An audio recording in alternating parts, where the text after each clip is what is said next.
Selamat sore, perkenalkan nama saya Imam Gede Agung Wijaya. Di sini saya akan menjelaskan perjuangan bangsa Indonesia sebelum tahun 1908. Kondisi bangsa Indonesia sebelum 1908. Pada abad ke-15, bangsa Eropa melakukan ekspedisi besar-besaran untuk mencari sumber ekonomi baru di belahan bumi lain dan mengatasi kekacauan perekonomian Eropa yang disebabkan oleh peperangan. Semangat Glory Gospel membawa Belanda ke Indonesia yang dikenal sebagai penghasil rempah-rempah utama di dunia. Kedatangan Belanda disambut baik oleh orang pribumi. Seiring berjalannya waktu, Belanda bertindak semena-mena dan mengeksploitasi bangsa Indonesia secara besar-besaran. Eksploitasi Belanda bertambah parah sehingga membuat kondisi bangsa Indonesia sengsara dan menderita terlebih sejak didirikannya FOK. FOK didirikan pada tanggal 20 Maret 1602. FOK berada di bawah kepemimpinan Gubernur Jenderal Pieter Box. Yang didirikan FOK bertujuan untuk menguasai hasil bumi Indonesia berupa rempah-rempah. Namun lama-kelamaan pihak Belanda tidak hanya memonopoli rempah-rempah, tapi juga bertekad untuk menghancurkan kerajaan-kerajaan yang ada di Indonesia dengan melakukan politik divide et impera atau biasa disebut politik adu domba.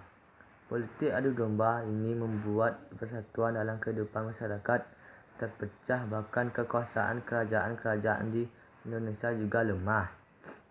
Penderitaan bangsa Indonesia semakin bertambah ketika Daendels berkuasa 1808 sampai 1811.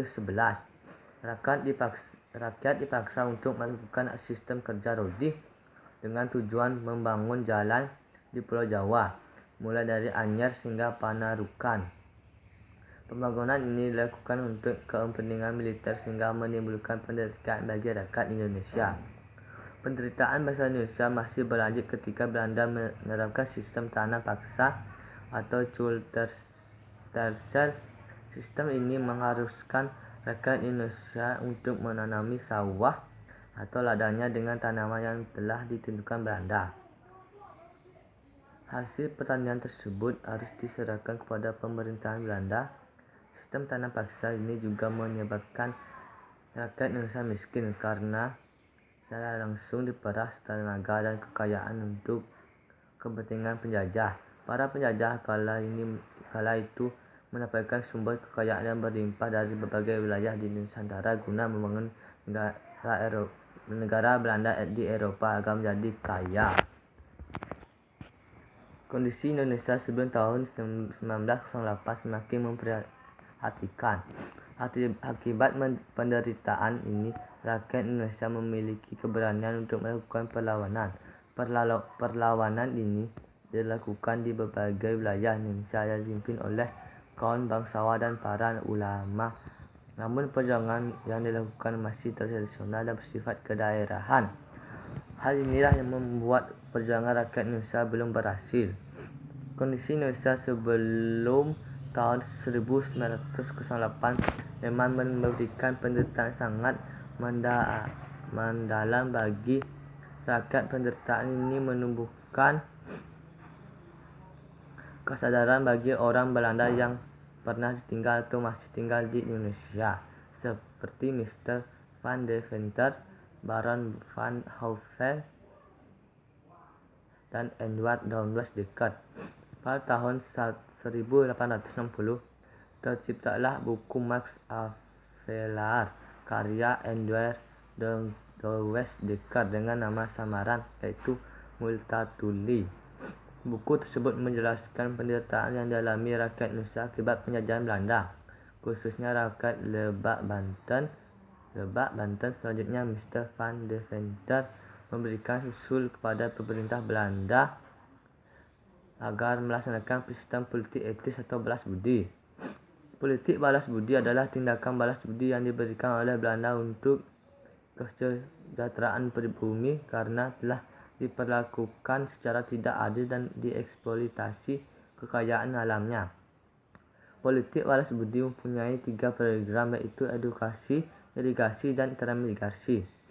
Edukasi adalah program peningkatan mutu sumber daya manusia dan pengurangan jumlah buta huruf dan berimplikasi baik untuk pemerintah Belanda. Dengan program ini, Belanda mendapatkan tenaga kerja terdidik untuk birokrasinya, tetapi dengan gaji yang rendah. Realisasi dari program ini, Belanda membuat sekolah dengan 2 tingkatan, yaitu sekolah kelas 1 untuk golongan bangsawan dan tuan tanah, serta sekolah kelas 2 untuk pribumi dengan mata pelajaran membaca, menulis, ilmu bumi, berhitung, sejarah, dan menggambar. Kesempatan pendidikan ini tentu memberikan dampak bagi bangsa Indonesia. Melalui pendidikan ini pula masa kebangkitan Indonesia dimulai. Irigasi merupakan program pembangunan dan penyempurnaan sarana dan prasarana untuk kesejahteraan rakyat, terutama dalam bidang pertanian dan perkebunan.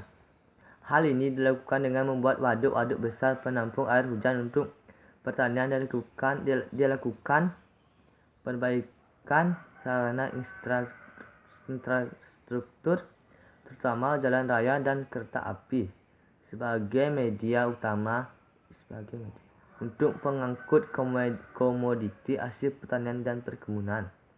Transmigrasi adalah program pemerataan penduduk Jawa dan Madura yang padat dengan jumlah sekitar 14 juta jiwa pada tahun 1900.